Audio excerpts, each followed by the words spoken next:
حضرت سیدنا علی المرتضیٰ کرم اللہ وجہ الکریم آپ سے بھی ایک روایت موجود ہے،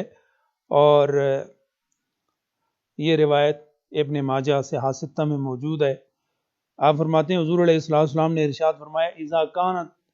لیلۃ النصف من شعبان فقوموا لیلہا وصوموا نہارہا۔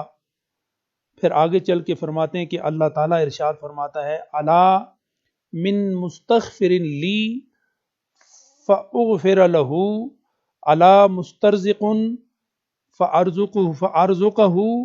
الا مبتلا فاعافیہ الا کذا حتی یطلع الفجر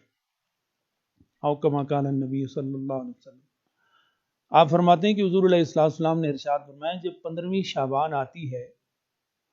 تو اللہ کے رسول نے ارشاد فرمایا فقوموا لیلہا، یہ رات ضائع نہ ہونے پائے، اس رات کو قیام کرو،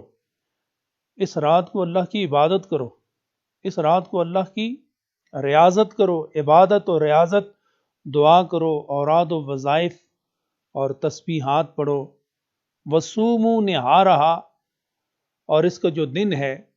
15ویں کا دن، 15ویں کی رات عبادت اور 15ویں کا دن، اس دن آپ روزہ رکھیں۔ اور یہ رات اتنی عظیم ہے کہ اللہ تعالیٰ اپنی شان کے مطابق آسمان دنیا پہ اتر آتا ہے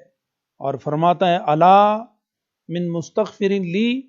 ہے کوئی مجھ سے مغفرت طلب کرنے والا، فاغفر له، کہ میں اسے معاف کر دوں، ہے مجھ سے کوئی رزق طلب کرنے والا، آج آسمان دنیا پہ آ کر میں اسے رزق دینے کے لیے اپنے رزق کے دروازے کھول رہا ہوں، ہے کوئی مانگنے والا، رزق مانگنے والا۔ اور پھر فرمایا الا مبتلن، ہے کوئی ایسا جو کسی بیماری میں، کسی بلا میں، کسی وبا میں، کسی مشکل میں گرفتار ہو، فاعافیہ، اور میں اسے اس بلا سے، وبا سے نجات دے دوں، ہے کوئی ایسا آدمی جو مجھ سے مانگے۔ اور پھر آگے حضور علیہ السلام ارشاد فرماتے ہیں الا قضا الا قضا الا قضا حتی یطلع الفجر، یہاں تک کہ وہ جس جس چیز کا مطالبہ کرتا ہے، اللہ فرماتا ہے جو جو چیز وہ مجھ سے مانگتا ہے آج دینے کے لیے میں آسمان دنیا پہ آ گیا ہوں۔ ہے کوئی جو رات کو چھوڑے، آرام چھوڑے، بستر چھوڑے، وضو کر کے پاکیزگی اور طہارت سے میرے در کرم پر آ کے بیٹھ جائے، وہ مانگے تو صحیح۔ پھر آج کی رات کی عظمت کا عالم یہ ہے، وہ جو جو مانگتا جاتا ہے اللہ فرماتا ہے میں اس کو دینے کے لیے تیار ہوں۔ اور یہ سلسلہ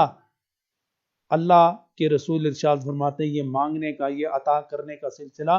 پوری رات جاری رہتا ہے، حتی یطلع الفجر،